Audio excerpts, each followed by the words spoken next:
Hello everyone, Gayatri से edu world में आप सभी का स्वागत है। दोस्तों, आज है तारीख 7 जून 2021 और आज जीएस गैलरी के इस नए सेगमेंट में मैं आप सभी का स्वागत करती हूँ। तो चलिए दोस्तों, आज का ये सेगमेंट शुरू करते हैं। उससे पहले अगर आप इस चैनल पर नए हैं तो प्लीज़ चैनल को सब्सक्राइब कीजिए और बेल आइकन को जरूर दबाइए ताकि आपको सारी लेटेस्ट अपडेट्स मिलती रहें। और अगर आपको ये सेगमेंट अच्छा लगता है तो इसे ज़्यादा से ज़्यादा लोगों के साथ शेयर कीजिए ताकि उनकी भी हेल्प हो सके। तो चलिए दोस्तों, आज का ये नया सेगमेंट शुरू करते हैं। तो आज के इस सेगमेंट में जो हमारा पहला प्रश्न है वो है, भारत का प्रमुख लौह अयस्क क्षेत्र कौन सा है? Which is the most important iron ore producing area in India? Option A Gujarat Rajasthan क्षेत्र, ऑप्शन बी तमिलनाडु छत्तीसगढ़ क्षेत्र, ऑप्शन सी उत्तर प्रदेश बिहार क्षेत्र, ऑप्शन डी उड़ीसा झारखंड क्षेत्र। तो चलिए आप इसका आंसर दीजिए। जी, इसका आंसर होगा उड़ीसा झारखंड क्षेत्र। उड़ीसा झारखंड क्षेत्र जो है अभी वो सबसे ज़्यादा आयरन ओर प्रोड्यूसिंग एरिया है। ठीक है, तो वहाँ पे सबसे ज़्यादा आयरन ओर पाया जाता है और उड़ीसा 2021 में या अभी के टाइम पे सबसे leading iron ore producing state है इंडिया का, जो कि लगभग 55% आयरन ओर प्रोड्यूस करता है। ठीक है, हमारा दूसरा प्रश्न है, डैश को लाइट ऑफ एशिया एशिया की ज्योति के रूप में भी जाना जाता है।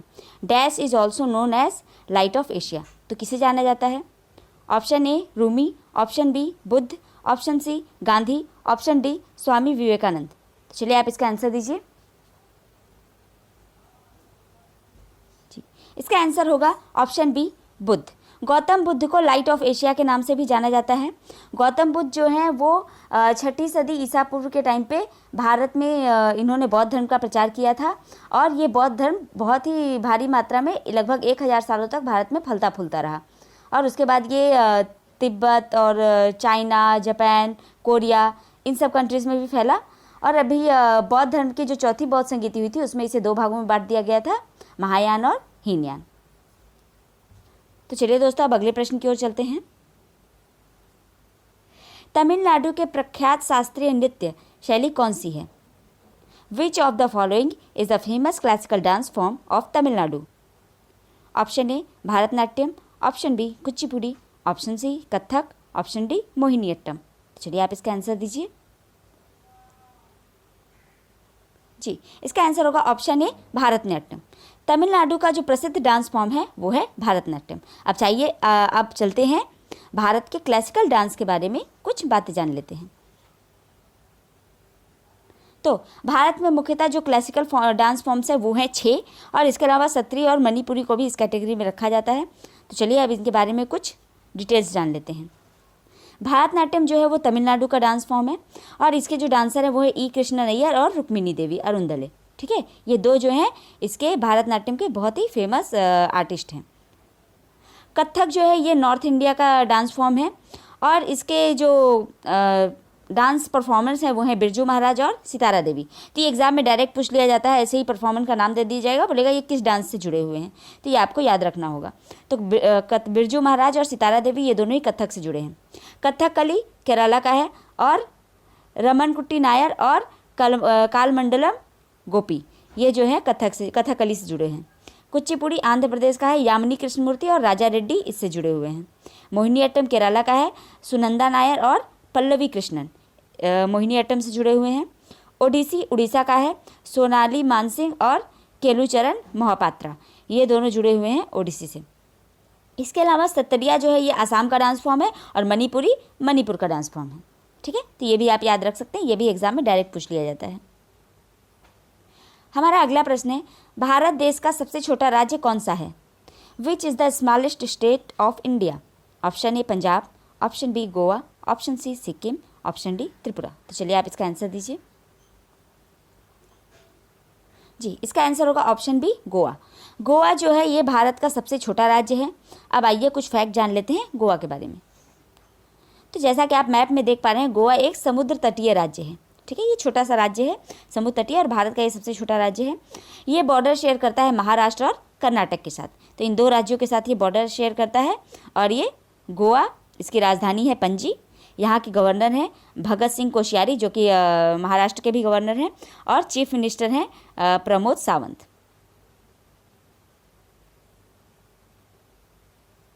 हमारा अगला प्रश्न है, ओलंपिक में रजत पदक जीतने वाली पहली भारतीय महिला कौन है? Who is the first Indian women to win silver medal in Olympics? Option A PV Sindhu, option B Tanvi Lad, option C Arundhati Pantawane, option D Saina Nehwal. तो चलिए आप इसका आंसर दीजिए। जी, इसका आंसर होगा option A PV Sindhu. PV Sindhu जो है वो पहली बार भारत में किसी महिला ने ओलंपिक्स में रजत पदक जीता था। इसके पहले मैरी कॉम है, साइना नेहवाल है, तो इन लोगों ने भी जीता, लेकिन इन लोगों ने क्या जीता? इन लोगों ने जीता ब्रॉन्ज। और सबसे पहले जिस महिला ने मेडल जीता था ओलंपिक में वो थी कर्णम मल्लेश्वरी, जो कि वेट लिफ्टिंग से जुड़ी हुई है, तो उन्होंने भी ब्रॉन्ज ही जीता था 2000 के सिडनी ओलंपिक में। ठीक है, तो जो पहले जीता जिन लोगों ने, उन्होंने ब्रॉन्ज जीता था, लेकिन पीवी सिंधु ने सिल्वर जीता, जो कि भारत में सबसे पहले किसी महिला ने ओलंपिक्स में जीता था। हमारा जो छठा प्रश्न है वो है, निम्नलिखित में से कौन से स्थल पर 1920 में भारतीय राष्ट्रीय कांग्रेस की बैठक हुई थी? At which of the following places the session of Indian National Congress held in 1920? Option A Thiruvananthapuram, option B Mumbai, option C Nagpur, option D Tripura. तो चलिए आप इसका आंसर दीजिए। जी, इसका आंसर होगा ऑप्शन सी नागपुर। नागपुर में जो 1920 में सेशन हुआ था, इसकी अध्यक्षता की थी श्री विजय राघवाचार्य ने, और इसमें क्या किया गया था? कांग्रेस की जो वर्किंग कमेटी है, वर्किंग कमेटी को लिंग्विस्टिक बेस पर फिर से रिकंस्ट्रक्ट किया गया था। ठीक है, और यही सेशन था जिसके बाद मोहम्मद अली जिन्ना ने कांग्रेस को छोड़ दिया था। और 1920 में एक स्पेशल सेशन भी बुलाया गया था, जो कि महात्मा गांधी ने जिसमें नॉन कॉपरेशन मूवमेंट का रेजोल्यूशन पास करवाया था। ठीक है, तो ये भी आप याद रख सकते हैं। और ये सेशन बुलाया गया था कलकत्ता में, जो स्पेशल सेशन था। हमारा अगला प्रश्न है, निम्नलिखित में से कौन सा अंतःस्रावी तंत्र का हिस्सा नहीं है? Which of the following is not a part of the endocrine secretory system? Option A salivary gland, option B adrenal gland, option C thymus, option D pineal gland. तो चलिए आप इसका आंसर दीजिए। जी, इसका आंसर होगा option A salivary gland. Salivary gland जो है ये एक्सोक्राइनिक ग्लैंड है, और बाकी सब एंडोक्राइनिक ग्लैंड्स हैं। ये बाकी सब अंतःस्रावी ग्रंथियां हैं, और ये सैलिवरी ग्लैंड जो है ये एक बहिस्रावी ग्रंथि है, जो कि लार का स्राव करती है, जिससे भोजन के पचाने में और मुंह को सुरक्षित रखने में भी जो है ये सुरक्षित रखती है। ठीक है, सुरक्षा करने में हेल्प करती है। इसके अलावा जो एड्रिनल ग्लैंड है, एड्रिनल ग्लैंड से एड्रिनलिन हार्मोन स्रावित होता है, जिसे इमरजेंसी हार्मोन भी कहा जाता है। थाइमस जो है ये टी सेल बनाती है, टी लिम्फोसाइट्स बनाती है, जिससे क्या होता है शरीर में जो बच्चों के शरीर में मुख्यतः ये ज़्यादा काम करती है। ये क्या होता है, इससे वाइट ब्लड सेल्स एक्टिव रहती हैं, और टी सेल्स जो है एक प्रकार की वाइट ब्लड सेल्स ही होती है, जो कि रोग से बचने की क्षमता की वृद्धि करती हैं। और जो पीनियल ग्लैंड है, पीनियल ग्लैंड ये मस्तिष्क में होती है, और ये मेलाटोनिन नामक हार्मोन स्रावित करती है। ठीक है, हमारा आठवां प्रश्न, आर्किटेक्चर की जड़ने की तकनीक पेत्रादुरा निम्नलिखित में से किस स्मारक पर पाई जाती है?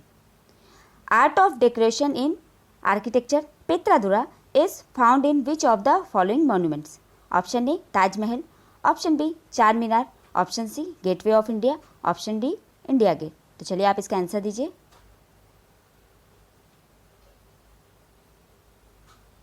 जी, इसका आंसर होगा ऑप्शन ए ताजमहल।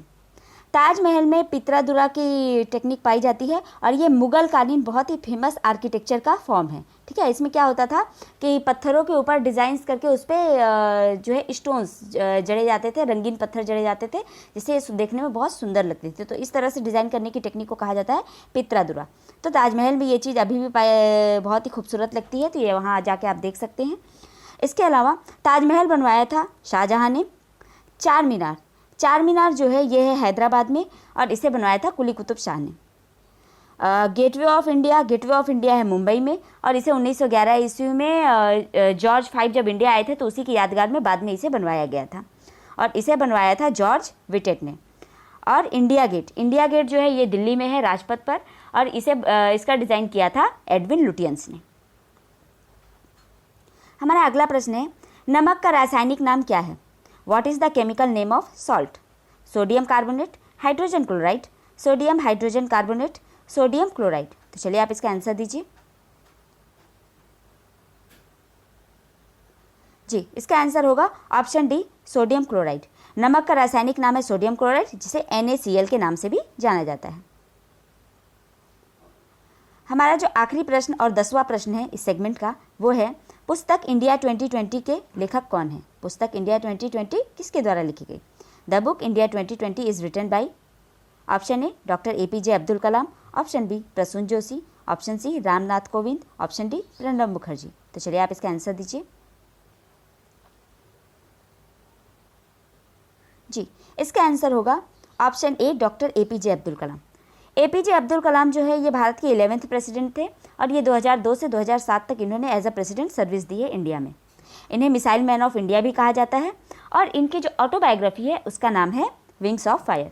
तो इनकी जो इंपॉर्टेंट बुक्स है उसमें इंडिया 2020 और विंग्स ऑफ फायर, ये दोनों ही आप याद रख सकते हैं। विंग्स ऑफ फायर इनकी ऑटोबायोग्राफी है और इंडिया 2020 भी इनकी बुक है। ठीक है, तो आज का सेगमेंट यहीं तक। आपको ये सेगमेंट कैसा लगा, ये लेक्चर कैसा लगा, ज़रूर बताइए। अगर अच्छा लगा तो ज़्यादा से ज़्यादा लोगों के साथ शेयर कीजिए ताकि उनकी भी हेल्प हो सके। मिलते हैं अगले सेगमेंट में, तब तक के लिए नमस्ते, थैंक यू, जय हिंद।